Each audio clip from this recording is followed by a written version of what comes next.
Welcome back to the Dreams Podcast. I am here with my host, Mr. Scott Cloverman. I am Jackie Mitchell. Scott, how you doing this morning, man? Man, I'm great. I'm great, man. It's been a beautiful weekend, and I'm here, man. I woke up. I got a chance and a choice. That's all I can ask for. Absolutely. Loving the chances, Yeah. definitely loving the choices. You know what I'm saying?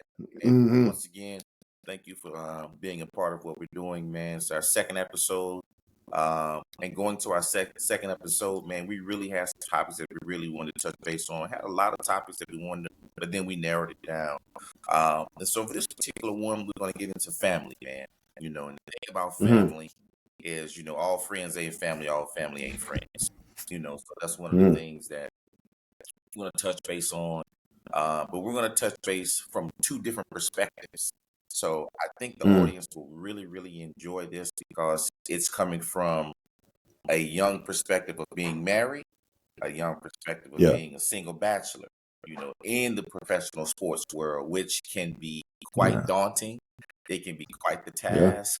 It can require so much discipline, whether you're single or not. But what also is, it shows what type of, once again, one of our key words is maturation. How mature are Mm. you to make a choice every day? Because in this professional Mm. sports world, what many people don't understand is you got to be the best every day.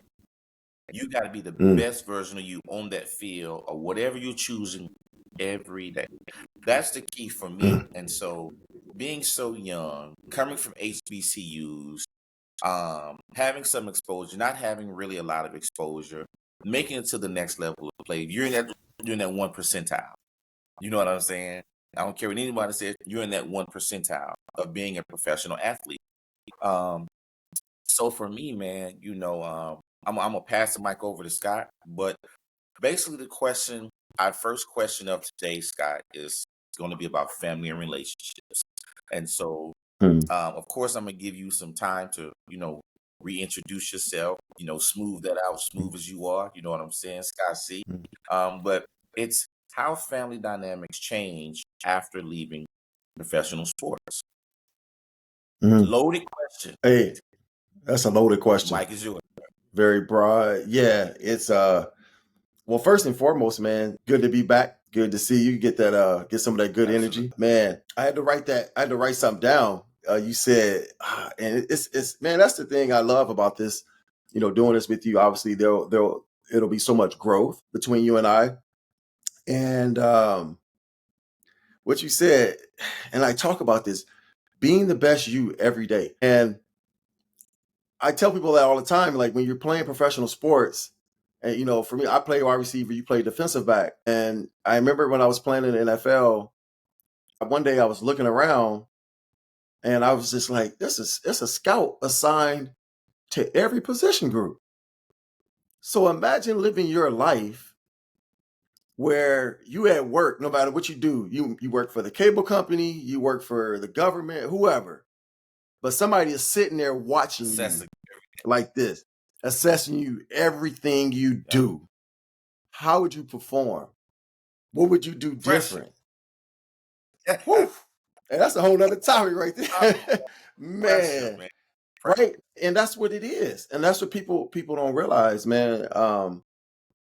But to, answer your question, man, I gotta go back. I actually gotta Take your time, man. Take your time. Because the thing is, like, I would agree. It's so broad. It's so man. broad. Like I say, family and relationships. How family and relationships change after leaving professional sports. Hmm. Yeah. And here's the thing. So like I think the unique thing is like we talked about this, I think the audience is gonna get two different perspectives because you have yourself who, had a family at a young age, and then you have me who I was just to be frank with you, I was scared. I was scared of commitment. I was married to the game of football. So, I think I really didn't have any relationships for the most part, the 10 years I played professional football. I had some, not entirely, I'm saying, I had some situations, but when I say relationships, I mean like, oh, I'm about to get married, Serious. for the most part. I had some people, I had a couple women that your boy fell Right. for, Right. it happened to the best of us. This Um, guy. but but for the most part, I dedicated my life to football. I trained 6 hours a day, and that's all I did. I really didn't travel much. I did, of course, I partied a little bit, but that's just what I did. Transitioning out of that, it was tough for me because now here's the downside. People can say, "Oh, Scott lived a life. He was single. He got to do whatever he wanted." But then life happens, and then I get into a relationship towards the end of my career, and I get married. Had no business getting married because I didn't even know what it took to be in a relationship. Yes, what society teaches us, certain things we kind of related to success. And I think marriage is one of them. And for me, I got into a relationship and we dated for a couple years. And, for me, I thought naturally, it's, I should get married because, and here again, I didn't even know what it took to be in a relationship, how to communicate emotionally. I had no depth to me. Everything was surface level. Knowing what I know now, I'm just like, damn. Like, you know what I mean? Right. And so it was very difficult for me. I didn't when you don't know how to conduct yourself in a relationship and you lived this single life for, here again for 10 years or so. And what happens is we tell ourselves, once I get married, I'm going to do this different. I'm going to do that different. Well, no, you're not. You're going to do the same thing you always been doing. Exactly. Unless your mindset changes and obviously you put in the work and to work on yourself, you're going to do the things you've always done. And for me, I got married and had a beautiful baby girl. She's 13 now. And first few years was, were, decent. And and obviously the last few wasn't. And I think a lot of times, a lot of people like to say, that person did this and that person did that. I think one thing I can credit myself for over the last few years, I've become very self-aware. And I did that in my football career as well. And it changed the tide into creating more success. And I think that's what I've done now in my relationship life. And I had to look at myself and say, you know what, Scott, you weren't a good husband. And if you ever get into another relationship, which I am now, which I didn't see coming, I was like, because coming out of that relationship, I was like, I actually thought I wasn't cut out to be in a relationship. I was like, this ain't for me. I was like, I'm just, but after, working on myself, attracting the right person. And now I understand that it takes growth within ourselves and continuous growth and to grow together. And like I said, and so I understand that. And so for me, transitioning, out of sports, and with those relationships was very, very difficult because I didn't know what I was doing. I was very immature in that realm. Like I said, wasn't the best experience, but we learned from them, and and we move on, right? I think your perspective is going to be completely different, and I'll come back and chime in on some things as well. Obviously, you getting married at an early age, having kids, 24. 24. Yeah, Yeah. 24. And then you had your first child at what, how old? Uh, 20, 23, 24. Yeah. 23, 24, right? And so, it's going to be a different Yeah. perspective, right? Here again, I think that's what's so unique about this. You have a perspective from a person um, who was single, here again, a whole professional career for the most part. And then you have a gentleman who wasn't. And that had to be Mm. hard. Because, I can just imagine, you know, living that, seeing all your single friends, get to do certain things. But I also know how much you love your kids and how much joy that brings to you as Right. well. I think for me, I was just, to be quite frankly, I was selfish.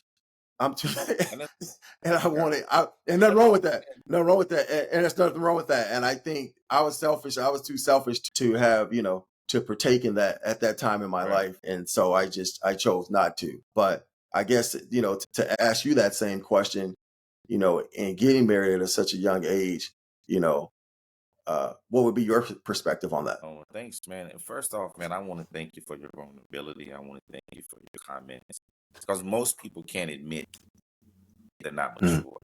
They're not ready. mm, Most people can't say they don't have depth to them. Not to the point, mm, but in dealing with life obstacles in relationships. So, man, I applaud you mm, for being able to say that, to being able to think, does success equal marriage? Because as a mm, child, we were brought up in this system, you know, big big red house with a white picket fence. You get married, you have kids. yeah. That's the American dream. And that Yeah. is cacamamie BS. You hear me? And the reality of Yeah. it is, it's like it can be your reality, but as you stated, as you know, my first child was born coming out my senior year of college. You know, uh, Mm, she was born. My last playing year was '98. She was born that following year, December '99. So I then mhm, chose to go to Miami. I go to Miami. I found out I'm having a child. I'm like, oh my goodness. You know what I'm saying? So now everything mm, changes for me. Every choice, mhm, everywhere I went, everything that I did, because I didn't know how to be a father. My mhm, dad was there, but then he became an absentee in my life. Still had a mhm, relationship with him, but pretty much single parent home. My older brother, mhm, like you spoke about in your first episode, he was really my role model, my grandfather. So I didn't know how to be a father, having a child. mm. You know what I'm saying? I'm like, there is no Yeah. blueprint to parenting. You know what I'm No. saying? So No. I got a child on the way. I'm trying to take the next step to go professional sports. And I'm just like, okay. So when I get released from Miami, like I said, I go back to finish school. I get to go to the Canadian Football League. I played that first year without my family, but I was miserable. I was miserable because of Mm, my child. And the following year, I bring them up. And I would say that changed my whole perspective of how my relationship and my dynamic started with my family. Because now, mm, what people don't understand is you have to compartmentalize everything you do. Because if you're single, like you said, you can wake up, you can have a regimen. I can't do that as a mm. father. Unless I'm just Yeah. putting everything on the mom. You know what I'm Mhm, saying? It's like, mhm, I gotta wake up, I gotta train, I gotta go do this, I gotta eat right, I gotta be here at this time. Like that's what I was used to. But if I'm being honest, I had to do things differently time wise. I did things earlier in the day. You know what I'm saying? So mm, I can have that mhm. time, try to give, a break on it. But it's a lot. The reason it's a lot is because once again, you gotta keep your job. You got to Yeah. keep your job. You know what I'm saying? In order to keep your Mhm. job, what you doing? You Gotta gotta work work out. out. You know what I'm saying? So it's like Yeah. it's a Gotta stay catch ready. 22. It's like, my goodness, Mhm, what do I do? You try to communicate with your spouse as best you possibly can, but sometimes it falls on mhm, deaf ears because I know they're tired, they're dealing with a baby. mhm, You kind of feel left out. When do I get a break? But in my mind, I'm like, I gotta maintain, I gotta sustain for us to be in this position. You know what I'm saying? Because mhm. that was my job. Yeah. And that's another Yeah. thing I don't think people really look at. Oh, they just playing the game. No, no, no, no. That was my Mhm. job. That was my Yeah. job. That's one of the things I try to help people understand. I try to say I love my teammates and my colleagues, but I enjoy the game. Because when you love something, it can Mhm, always be taken from you. But I say I enjoy it because I've mhm, always found joy in it. That was my mhm, perspective. Being a young mhm, husband, oh my goodness, it was difficult. It was difficult, mm. man, because I don't feel like I'm a bad looking guy like yourself. You know what I'm saying? Mhm. You get dressed up, you say a few articulate words, and next thing you know, you got a crowd around you. You know what I'm saying? I'm in probably the best shape of my life. I'm walking around looking like $1,000,000. On top, I got a little bit of knowledge. Put me in the room. Somebody in trouble. You know what I'm saying? But I had to learn Mhm, how to balance that. mhm, I had to learn how to. You stated it earlier. what my single friends are doing. I couldn't do what my single friends were doing. I couldn't do what my single Yeah. friends were doing. We didn't have the commonality of that anymore. We had the commonality of the Mm-hmm. sport. Like I can get down, Mm-hmm. we gonna practice, we gonna play. I got your back. But when that game was over, life separated for us. You know what I'm saying? Mm-hmm. Because the single guys, they gonna hit the Yeah. streets, they gonna hit the clubs, and I say I didn't go, but a lot of times I gotta go home. Yeah. I Yeah. gotta, hey, I gotta Yeah. go take care of this child. You know what I'm saying? Mm-hmm. I gotta get some rest Yeah. because I can't wake up. I can't be out to 2, 3, 4 in the morning, wake up at 8, and do it all. My body don't function like that because that Yeah. child is Nah. there. You sleep when they sleep, you eat when they eat. You know what I'm saying? You get on rotation, Yeah. and it taught me a lot. It honestly helped with my sense of discipline. If I'm being honest, Yeah. but Yeah. being young, I didn't know what a family, a full functioning family looked like. Does that make sense? So Yeah. Well, because you didn't grow I up didn't with it. grow up in that environment. I didn't see it. Yeah. My mom, Mm-hmm. had relationships here and there, but nothing really, sustainable. Um, I never had an example of what it was supposed to. And I had friends. Now I will tell you, growing up, uh, Chris Berry, him and Miss Berry, and Mr. Berry, Julian Brooks, his mother and his grandma, my Aunt Gwen.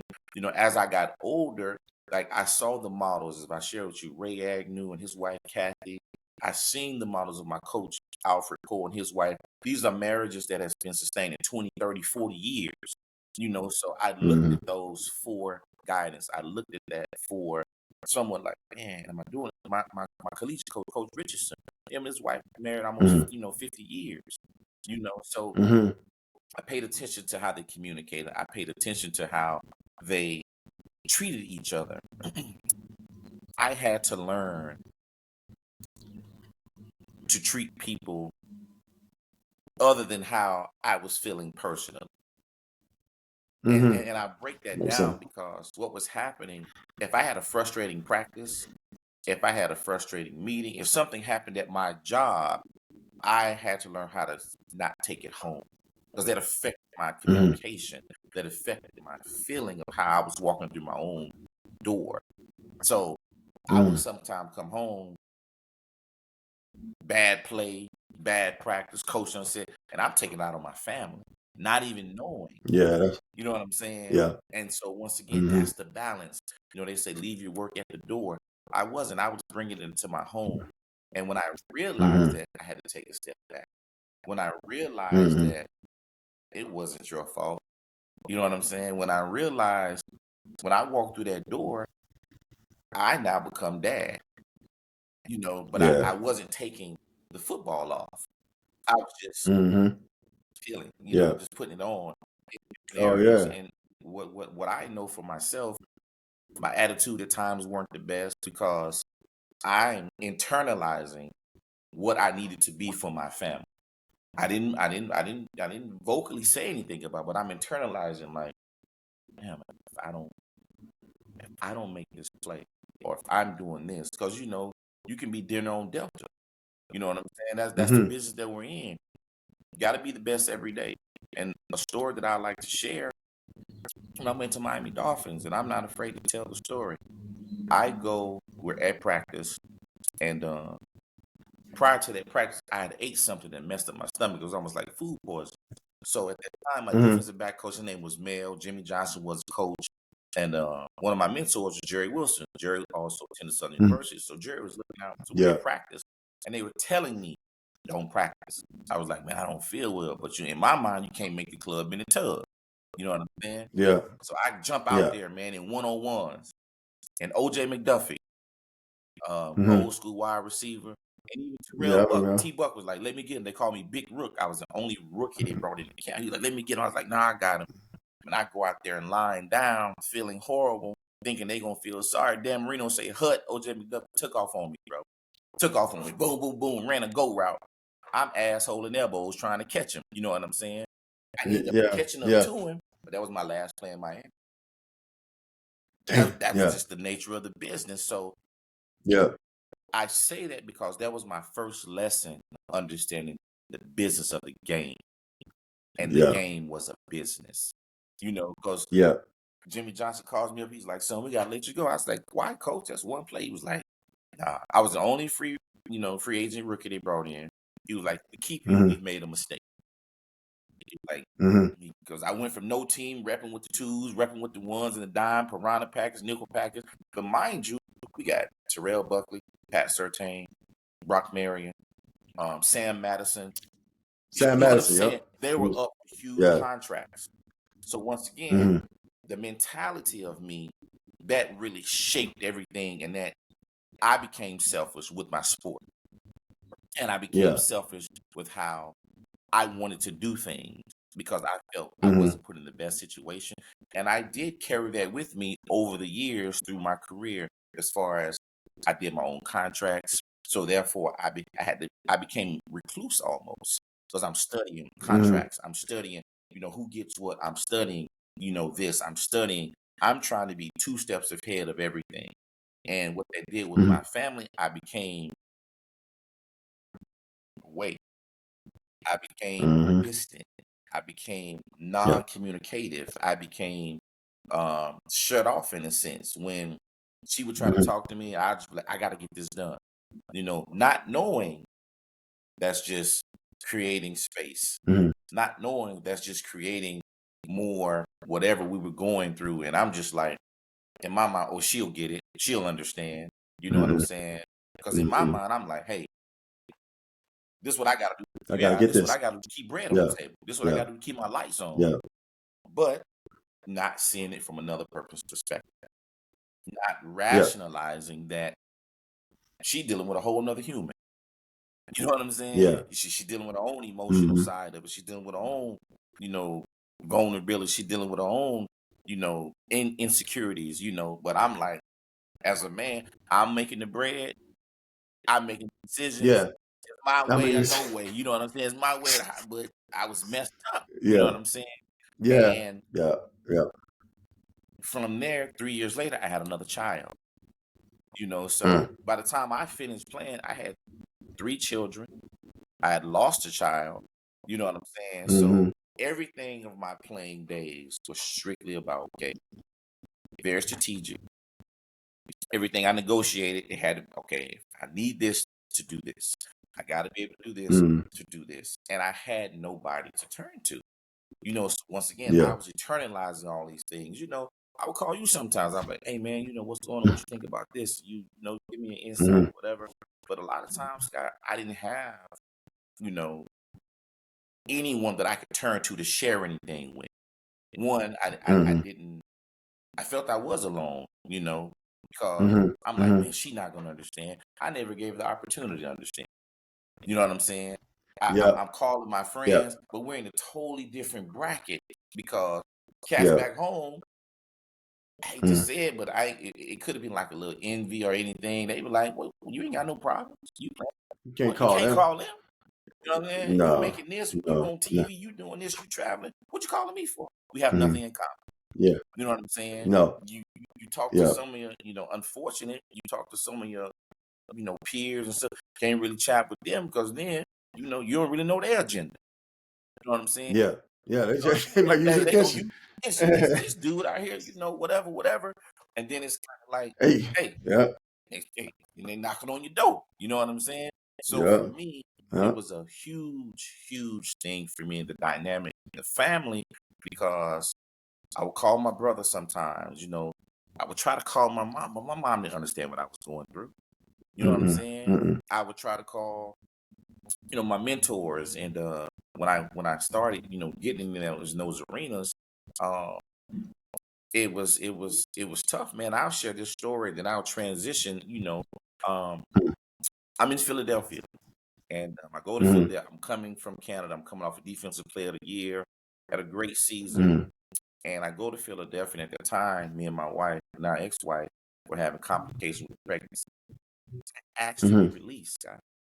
Now that's something I had worked Yeah. for, but due to the Yeah. complications that she were having, I'm like, Mm-hmm. release me. I'll go back to Canada because I'm thinking I'm doing the right thing for my family. So, but I'm calling Mm. my head coach, high school. I'm calling Vance Singletary, who was Mike Singletary, nephew. I'm talking to Coach Mm, Leslie Frazier, and this is documented. I said, Coach, I don't know what to do. I don't know what to do. I'm telling them I don't know what to mhm, do. I'm thinking, hey man, I'm trying to get a second job. I'm in the NFL trying to get a second job. You understand? It was mhm. Yeah, off right all season. season. We reporting in Yeah. training camp. So man, shout out to Vince Williams. Vince Williams went to Tuskegee. Great guy, man. One of my collegiate mates knew Vince. Vince, he lived Mm, in Delaware. Scott, I'm driving from Delaware to mhm. Philly every day. That's like an hour and 20 minutes To do what? for workouts. A Oh, the workout, workout. Okay. hour and 20 minutes to work out one way. Why were you so far? Everything in Philly was so expensive. You know what I'm saying? Oh, okay. Everything was in Gotcha. Philly was so Yeah. expensive. So it was one of my Mhm, teammates, Sean. Man, Sean Mahoney. His name was Sean Mahoney, special teams guy. He was like, Jackie, man, I used to be exhausted. You know what I'm saying? Man, you could sleep on my couch. So I started sleeping on his couch. But to make a mhm, long story short, the sacrifice that I made, I'm like, man, I'm literally driving an hour and 20, hour and 30 minutes one way. I got to be there mhm, at 5:30, mhm, 6 in the morning, working out, staying there all day, you know, training, meal table, meetings. Then I got to drive back to Delaware. Well, every time we get out, mhm, man, mhm. I end up staying with Sean. And then my wife called me at the time. She's upset. She's sick. They put her on bed rest. What do you do? Yeah, you exhausted too. I'm like, what do I do? So I go to Coach Reed, man. And it was a jump. His Mm, first name was Scott. I can't remember his last name, but he worked for the Philly. Then he ended up being the GM for the Carolina Panthers. So I went to him. I said, I got mhm, an axe to be released. He mhm. looked at me like, what are you talking about? Yeah. He was, what do I'd have you been mean? like, I said, I'm having some complications with my family. Like my wife is, having complications with pregnancy. He said, Jackie, go home and think about I wish you'd have it. called Man, me. listen. I'd have been like, man, is you crazy? I know, I'd but been- the true story. He says, go home and think about it. I call, I get home, I'm in practice. I'm like, man, she calling me, she's emotional, she's bedridden, complications with pregnancy, man. I don't know what to do. I called Coach Frazier. Coach Frazier said, Jackie, I just commend you. He said, most people wouldn't even think about this. You know what I'm saying? I'm just Mhm. like, I'm just trying to do right by my family. I call Coach Singletary. Man, I go to second day. He said, man, I got to ask to be released. He looked at me. He said, man, I think you're making a big mistake, right? Call I could, everybody, but I'm me. sorry, bro. So you're right. I mean, I'm like, uh, because once again, going for how we started, I didn't know if you understand Yeah. because I was married, you know, Yeah. single, I'm like, shit, I just called somebody because I had nobody to tell me stay. Nobody told me to Yeah. stay, right? So Yeah. I'm calling my Yeah. old high school coaches, and when I called my brother was the first one and said, "What are you doing?" He said, "What are you doing?" He was like, "Man, you work for Mhm. this." He was like, "Man, Mhm. whatever's gonna happen, gonna happen." But I'm like, "Man, my family, she lose the baby. I'm blah blah blah." I'm thinking strictly Mhm. family. Yeah. Third day, Coach Reed and the gentleman Scott, he they set me down. He said, "Listen, I'm not going to sit here and watch you sign your life away." He said, "Personally, Mhm. I think you're making a mistake." He was like, "You've done a hell of." Mhm. Coach Harbaugh was our special teams coach because I knew I was going to make the team, Mhm. And Yeah. they slid the paper across from me, man, and walked out the room. And I had to sit in there in that moment and make a decision. And I chose. I remember calling the old GM, Roy Shivers, that time. He was still GM in Saskatchewan. I called him and I was like, Mhm. Roy, I may have to come back to Canada. He was like, for what? And Mhm. I'm just like, man, having complications, this and the third. It was comfortability, and Mhm. that's a key piece to this family dynamic, comfortability. You know, What year this was is this? 2001, 2002. Yeah. I went to Philadelphia Okay. and it was a Mhm. sense of comfortability because I'm like, I played well in Canada. I can go back up there. You know what I'm saying? I can Yeah. make the Yeah. money up there. Yep. I ain't got no problem. I'm like, I Yep. let them tell it. I reinvented the dime position. So it's like, okay, I'm good. Mhm. Mhm. Not realizing what it was about to do to me and my family because I was Mhm. bitter. I was resentment. I was bitter. about to say I resentment. was Resentment. bitter, Yep. man. I'm just like, I work for this, and she worked for it too, taking care of the family, taking care of the household. But I had, Hmm. if I'm being completely honest, once again, I had no one to say, Jackie, no, Hmm. you stay here. Because whatever's gonna happen, gonna happen. Yeah, you've been a I would great have told. candidate. You know I what I'm would, saying? You would have been a great candidate because I'm like, because I'm rocking in camp, though, Scott. I'm rocking. You know what I'm saying? I'm not making yeah. moves. I'm Yeah. rocking in camp. And I'm Yeah. just like, No, I know what you mean. don't know what to do, but that family Hmm. dynamic, that pressure, it's like, man, what do you do? And I chose to leave. Um, that's maybe one of the only regrets I ever had. Yeah. But Yeah. in the transitioning of that, one of the things that I had to do, I had to respect the people who I did call, because leading Hmm. up to our next topic, it's about the maintaining of the relationships. You see what I'm saying? Hmm. Because now you're not doing the same things, you're not going the same Yeah. places, y'all ain't hanging out like you used to. We don't have the same. We have old war stories to talk about, but what new is Hmm. being developed? So maintaining those Yeah. relationships, having the ability to pick up a phone and call someone like yourself, call your former teammates or Right. your colleagues, and Hmm. in the midst of that, balancing it. You see what I'm saying? Maintaining and Yeah. balancing those relationships, because now I don't care who you are, you're going to be viewed differently. You're not a Hmm. normal citizen. You know what I'm saying? That's Hmm. the thing, because society looks at professional athletes like, oh, they holy art thou. It's not that. Hmm. It's just that's our job, just like yours. So Hmm. I turn this back over to you, and I would love to hear for yourself, maintaining relationships, strong relationships, and balancing family life. Because near the end of your career, as you stated, 10 years single, got into a relationship. How did you balance that, and how did you maintain those particular relationships from the previous Hmm. years? Now Yeah. being married. Yeah. Man, that's a lot to take in right there. Yeah, I don't want to get off topic because there's so much I want to elaborate. I'm ready to keep talking to and elaborate what you were just Go talking ahead, about. man. This is open forum, brother. But no, I mean, I'll get to that question, but I think that's kind of it's a great way to lead into what I'm about to say in terms of being single and then you having a family. So, like for me, I went to Kansas City. My first NFL team I went to was Kansas City, and I had what are those things when you play week to week? I can't think of the name of That, it. You know what? It was a like, come on, huh? the contract.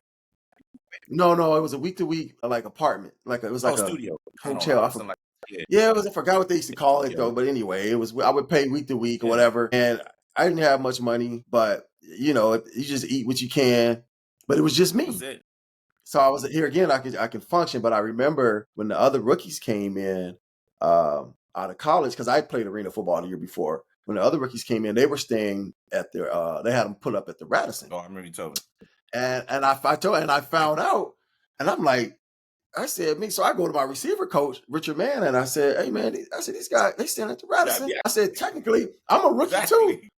right? I get it. I said, but I came up a couple weeks Right. before them, before the draft. And I said, he said, and Rich and Coach Mann was like, he's like, hey man, he was Those so money funny. don't get I love fed. this dude, but he's like, hey man, you got to go talk to the man. You got to upstairs. So I was like, so I go talk to the president. I think his name is Lynn Dawson. I think that was. I go talk to the president, and I was doing my Right. thing. Otherwise, I wouldn't even Hey, consider it. But I was playing what? Yeah, yeah. I wait. What I did was I waited till right after minicamp, showed out a little bit. and yeah. So I'm gonna go. I'm gonna go give it to these boys, and then I went to them and I asked them, hey, I said, hey, technically I'm a rookie, and I said I got to, I'm staying at the. I forgot where I was staying, but it was like, a few $100 a Right. week. And I said, it's It's taken away from me, though. you know, I told him, I said, man, I can't eat how I need to eat. I'm eating 99-cent Wendy's Right. burgers. That's what I lived on, really, for the most part. I didn't know anything about nutrition at that point in my life. Anyway, and so anyway, yeah, no, man, like we always say, a closed mouth don't get fed. Shoot, they put me up in that Radisson. Oh no, oh man, that was, Saved my life. you know. Yeah. And then, but I remember, I just other thing. There's a couple things I just want to hit on. I can relate to. When you went to Philly, that was your second NFL stint, and I can relate to when I went to San Francisco, my second NFL team. I was a lot more comfortable, and I had just came off NFL Europe season, and I came in there and just hit the ground running and started and lit it up, right? So I definitely can understand where you were at that time. You were confident. You had did some things up Yep. here, and so, but what I did before I move on to the question, in Washington, I actually negotiated in my deal in the off season. They paid for my apartment, Absolutely. so I learned my lesson. So yeah, so the 2 years I was there, the first off season, both all seasons I was there, they paid for your apartment. And then the thing they still in the off. I always tell people that I tell people who don't know about professional sports, they pay you to They work do. out. At that time, we were getting paid probably about like Right. $700 a week or something like that. And I was like, and it was like 45 minutes. And I would work out again at Right. night. It wasn't enough. Most of that wasn't even enough. But I'm just like, that's crazy Yep. to me. And then you got guys who are having in their contracts, if they make a certain amount of workouts, they might get paid 500 grand and they won't Won't go. show up. What? You know, I was, it's crazy. I can just imagine what they paying now. I know it. People probably getting paid. If we look into, I guarantee you, people could probably getting paid I don't millions just to go work out for an hour know a it. day, just to show up, man. But maintaining those relationships, man, and then trying to balance family life isn't easy. Obviously, you have to, you have to, put certain things in priority. One thing I've learned is just as well as you put energy and time into your romantic relationships with your spouse and things of that nature, the people that's important to you, your close friends, you have to put that time, not saying the exact same, but you have to give that time and energy as well. You see what I'm saying? Now, there are certain situations where certain guys we haven't talked to in 20 years, and you talk to them and you pick up, it's like you talked to them Correct. yesterday. But the people who are really important to you, you're going to call them, like for me, like guys like yourself, and a couple other people. I'm going to call you guys on a regular basis for the most part. If I'm in your Right. city, I'm gonna make sure we see each other. We're gonna go out for dinner. We're gonna reconnect. And so I think that's one thing you need that. I think one of the problems is, we give everything to our families and we don't give anything to our important Mm-hmm. friendships outside our families, and those things dissolve. Right. And so it's very, very important that these are someone else might have a different opinion. This is just, I'm going by, my Right. experiences. But I understand now, the only way you do maintain that balance with both is to make sure you set aside the proper time to give them that energy from all angles. It may be, we may connect, like I know, you and a couple other guys that we played at Southern with. You guys went to, I think it was Dominican or Cancun or something Mm-hmm. like that. I know for there was a time period where you guys would, which is another great way to connect and stay Right. connected. We need that, man. We need that just like we need our families. Camaraderie. And we are gonna, yeah, for sure, man. You need that. And I think those are the things that, when you do those things, you don't have that Mm-hmm. resentment. And that's where I think it was something you were talking about. You're talking about the situation with in Philadelphia when you actually release, and it's definitely gonna cause resentment. And the other thing I was gonna talk about was one thing. It's another thing I've learned. And here's the thing. I just learned this stuff over, regarding relationships, man, over the last couple of years. Before I had no Right. clue. And I'm 47 years old. So so you know what I mean? Uh but one thing I know is, and if I was giving a young Jackie Mitchell advice in that situation, when at this time I wouldn't have had Right. the answers, all I would have told you was you can't Mm-hmm. leave. You gotta you like, because this opportunity doesn't come. Once in a life. That's like, man, yeah, that's like, man, it's like winning the lottery. Just the opportunity. That's why I tell people the opportunity just to get in a training camp. It's like winning a lottery, just to get an Yep. opportunity. So, but the thing is, what the point I was going to make, we have to involve our partners in what we're doing. And then they learn, they grow. Now we grow together. And now she has a Right. perspective. And you guys can make those decisions, together. And if let's say you had in that situation where, you had her involved from the beginning, instead of saying, oh, she doesn't know anything about this, so I'm not going to even include her. Well, here, this is what's going on. Here's this is what this looks like, blah, blah, blah, blah. Now, guess what? You guys get in that situation. Now, this is a young Jackie Mitchell I'm talking to. Now, I know you know now. You get in that situation, she's like, she ain't calling you talking about she got complications. She gonna have her pom-poms. Let's Right. get it. Because I know if he stay there, because she's been involved, she gonna have more belief. Right. Because she got belief, she believe in you. She's not gonna even she's not gonna even bother you with not saying that was negative, but anything that's going to distract Right. you, because she understands the task at Right. hand. And so I think that's the thing, man, is really including our partners and what we have going on is imperative. And when we do that, now they feel a part of the journey, and they're going to give more support. I've been guilty of that when I was married. A lot of things I didn't include, my ex-wife in, and hey, same thing, right? Oh, she won't know, and what happens is they end up kind of resenting you in a way. They just don't give you that support that you need. And then we complain that we're not getting the support. But well, you didn't include her. She don't even know nothing. Right. Right. And so that's I think, man, at the end of the day, in a nutshell, to be able to maintain those relationships, those important relationships in family, you have to give them time and energy, and nourish those relationships, water them. It's no different from, us. I know a lot of people like to grow flowers, and you got farmers that have, they have a crop. If you don't water it, it's going to dwindle away. It's going to die. So we have to water those things, and continue to nourish those relationships, and realize what relationships are important. Because once you get married and you do, or something like that, and you do have a family, there are certain things are going to change. Things are going to change, right? And there are certain people who are going to get less of your time. Absolutely.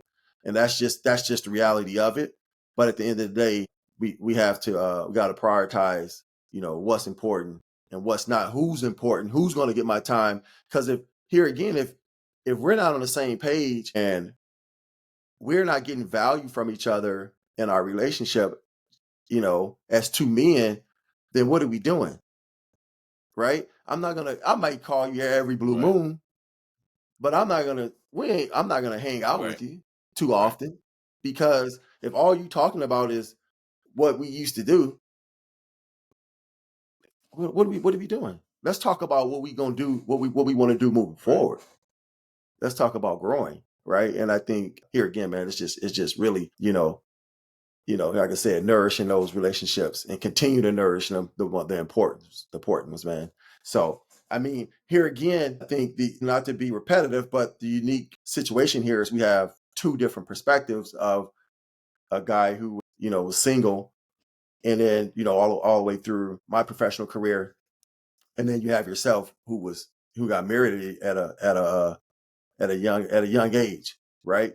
And so now, in terms of you maintaining like those relationships, and balancing that family life, how would you, just kind of throw it back at you? How did you handle those things? I think for myself, maintaining the relationships they were important to me, Mhm, because I felt like I needed it, because I didn't have an outlet. mhm, You mhm. understand? So being Yep. married at a young age, it was just my craft, my family, Mhm. my Yep. craft, my family. I didn't know Mhm. how to really balance relationships, because um, being young, having a little bit of, financial stability. Um, Mhm. it wasn't too many things that I couldn't do. You understand what I'm Mhm. saying? It wasn't places that Yeah, I yeah. couldn't go, but I had to really pick and choose. And you said Mhm. something so pivotal, man. It was the growth. So what I Mhm. man, you hit it right on the head. What I find people doing is staying in time capsules, right? Like you said, Mm. because people they meet you where you were. They don't meet you Mhm. where you're trying to go. And it's nothing to that point. It's just that I remember one of my good friends. He's passed away now. Good friend Steve Patterson. Love him, Mhm. man. He's one of the coolest cats. But when we were in high school, we went to the states for track. And it's to your Mhm. point. We had a pretty good track team. I went for 4x1, 4x2 hurdles and a long jump. Me and Mhm. him, we had just a fast group of guys, man. We ended up losing, but we went to the states. So what happened Mhm. is life journeys took us on different paths. So when I got out of Mhm. college, I reconnected with him. Went back home, and we talked about it. And he was the first thing out of his mouth. He was like, Mhm. Jack. He's like, man, you remember we went to the state track meet? Now this is 20 years later, right? 20 years later, and Yeah. I had to catch myself, Scott, because I'm in my mind. I'm like, Mhm. bro, you know how long ago that was?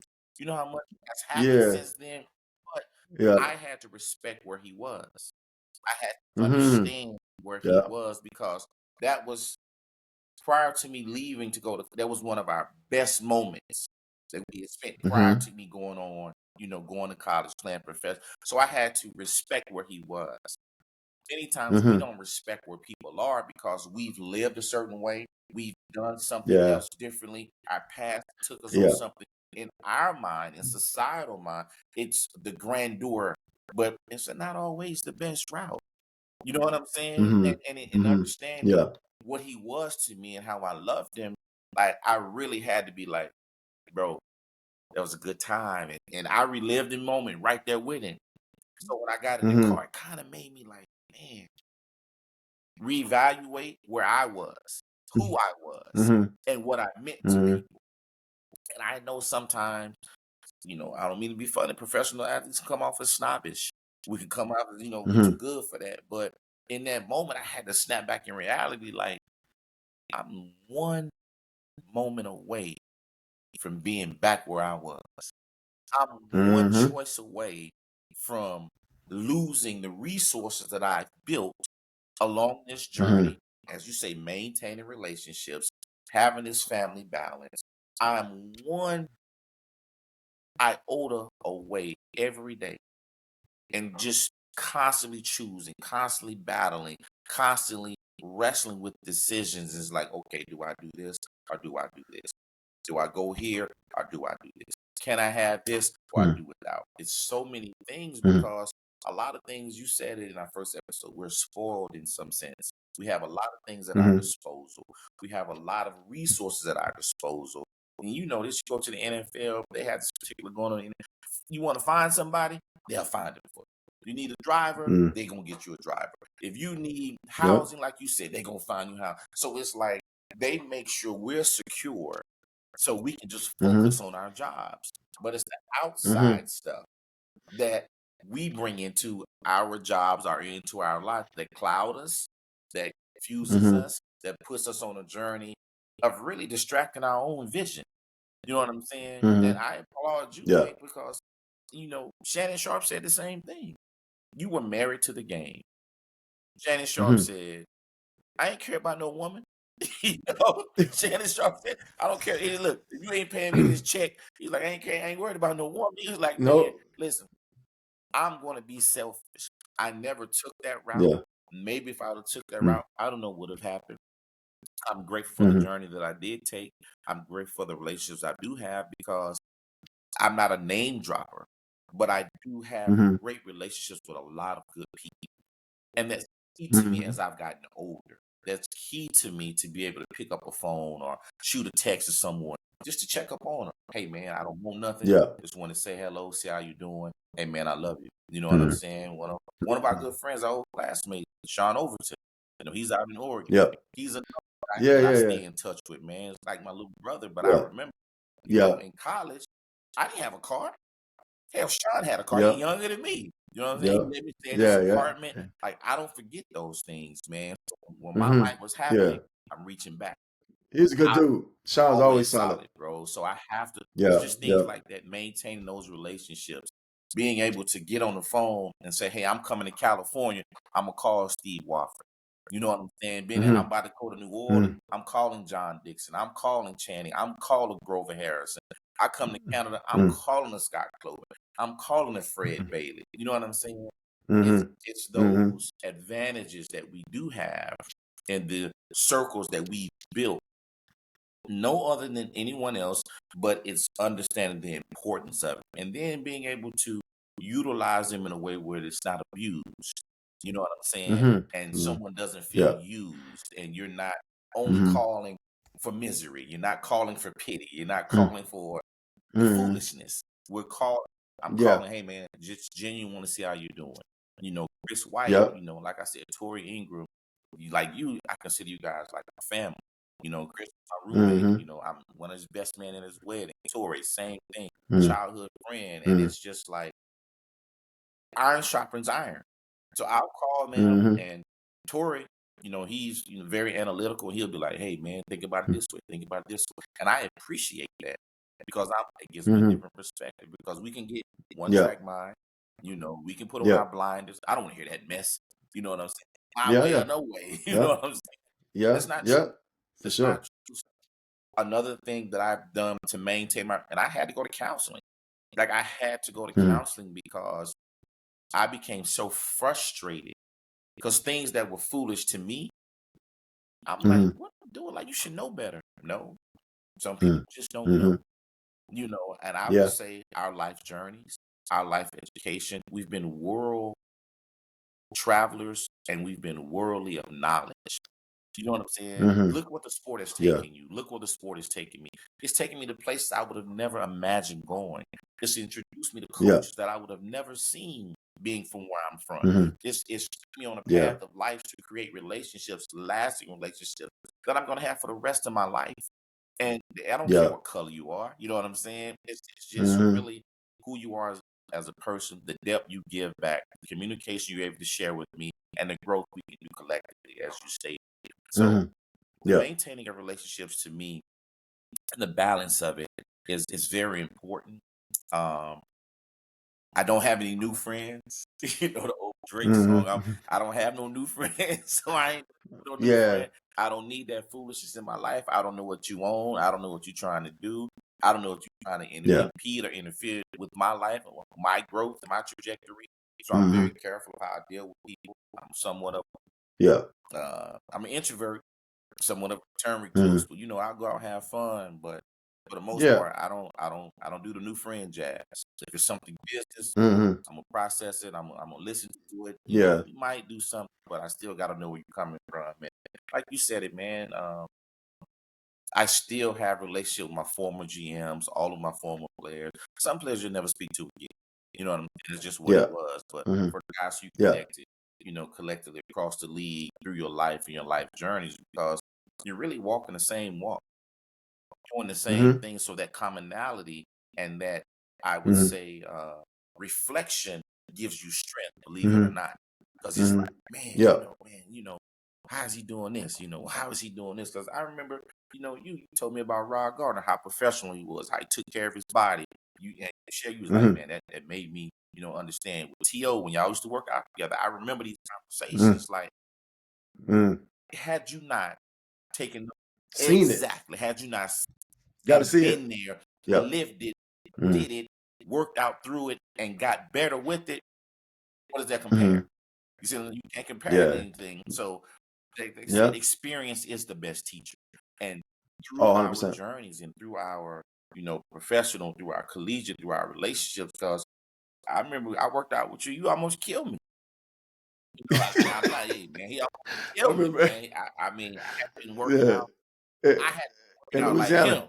You know, I just been Yeah, maintaining, because you were I was in in Canada. Canada. You were in Yeah. Saskatchewan. That's why. So And then you came came out there. to Yeah. Louisiana. I'm like, man, I need some of this heat. Hey, Scott, let's work out. Hey, man, I'm not afraid to say I was on that bench. I had to go take a break. Scott damn near killed me, man. But the Yeah. thing about it was the pushing. I didn't quit. I finished. I ain't had nothing left. You know what I'm You just went to the bathroom and threw up and saying? came back. Came back and get it on. You know what I'm saying? Yeah, yeah. The reality of it was that's just a testament of what you were doing. That's just a testament of how Mhm. important it was to you. What no days off. You know what I'm saying? It's like Mm-mm. I'm going to be the best representative that I can be. And once again, I'm going to say this, and I'll turn this over to you. The most important relationship Mm. you can ever maintain is with yourself. That's deep right there. That's an excellent way to to wrap it up. Um, I it's something that I talk about all the time, man. And as I wrap it up, you're absolutely right. What you see, what you're around, it goes back to it's so important. I remember when I got to San Francisco in our first preseason game, we were playing against the Washington Redskins at the time in Osaka, Japan, and I remember it's funny. This is 2002, and we get off the plane, and the Japanese people taking pictures with their phones, and we got phones. We got picture phones the next Right. year. They wear I remember because that's yeah. So I see they doing. I was like, "What y'all doing with y'all phones?" And I'm like, so I remember asking. I was like, "How long you?" They had them for like they said they had been out there like 7 or 8 years. So they had camera phones in the 90s.